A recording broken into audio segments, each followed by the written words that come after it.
Assalamualaikum warahmatullahi wabarakatuh. Perkenalkan, nama saya Putri Rahayu. Saya dari kelas 06 CD 001. NIM saya yaitu 19 10 10 7028. Di sini saya akan menjelaskan apa itu analisis wacana. Analisis wacana merupakan analisis linguistik terhadap penggunaan bahasa lisan maupun tulisan yang melibatkan penyampaian pesan dengan penerimaan pesan dalam tindak komunikasi. Analisis wacana bertujuan untuk mengetahui adanya pola-pola atau tatanan yang diekspresikan oleh suatu teks.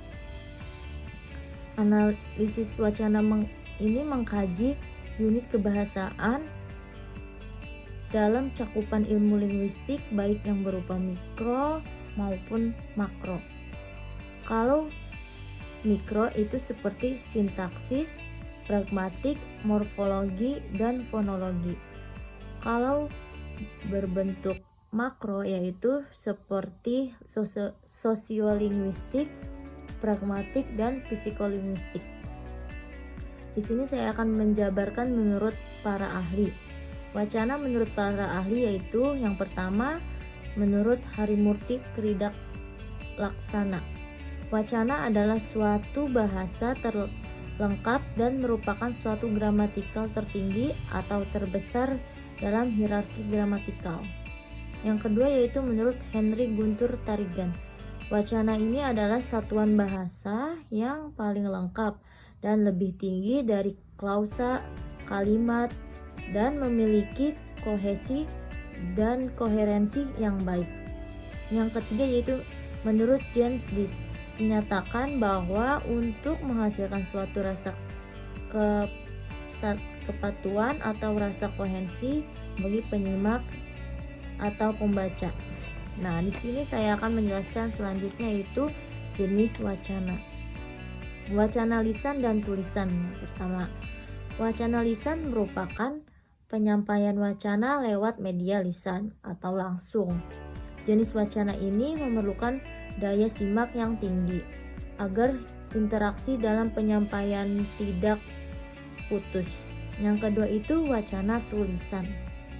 Wacana tulisan merupakan penyampaian wacana lewat media tulisan atau berupa teks.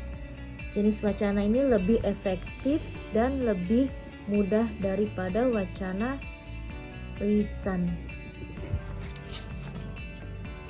Selain wacana lisan dan tulisan, jenis wacana juga bisa dibedakan berdasarkan pemakaiannya. Yang pertama itu ada wacana monolog, dialog, dan polilog. Nah, yang pertama itu wacana monolog. Wacana monolog merupakan jenis wacana yang disampaikan oleh satu orang tanpa melibatkan orang lain. Wacana monolog bisa ditemukan dalam khotbah, orasi, dan lainnya.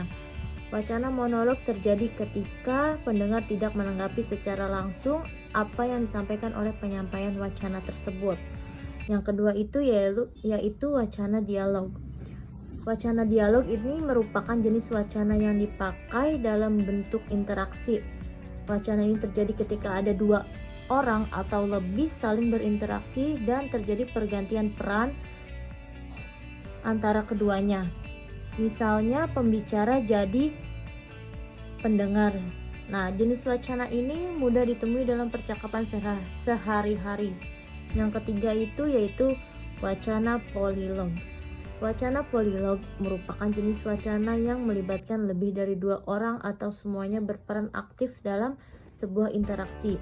Biasanya jenis wacana ini menggunakan topik yang luas sebagai bahan pembicaraan. Wacana polilog bisa ditemui dalam debat atau diskusi. Berdasarkan pemaparannya, wacana bisa dibedakan menjadi 5, yaitu yang pertama wacana naratif, wacana prosedural, wacana deskriptif, wacana eksposisi, wacana persuasi. Nah, saya akan menjelaskan pertama wacana naratif. Wacana ini isinya mengandung peristiwa atau rangkaian tujuan untuk memperluas pengetahuan pembaca atau pendengarnya. Terus yang kedua wacana prosedural. yaitu jenis wacana yang berisi paparan mengenai suatu proses yang berurutan atau kronologis. Tujuannya untuk menjawab pertanyaan bagaimana cara atau menghasilkan sesuatu. Nah, yang ketiga yaitu wacana deskriptif. Adalah jenis wacana yang berisi pemaparan tentang kejadian sebenarnya, tujuan untuk menyampaikan kesan utama tentang suatu hal. Yang keempat yaitu wacana eksposisi. Wacana eksposisi jenis wacana yang isinya membuat keterangan atau penjelasan tentang suatu pokok pikiran, tujuan untuk menyampaikan fakta secara berurutan dan logis. Wacana persuasi.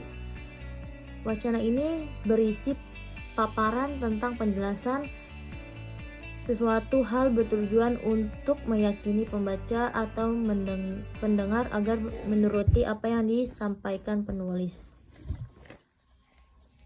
Selanjutnya yaitu konteks wacana. Nah, menurut Halliday dan Hasan, konteks wacana adalah teks yang menyertai teks meliputi dan tidak hanya dilisankan dan dituliskan, tetapi termasuk pula kejadian yang nonverbal lainnya.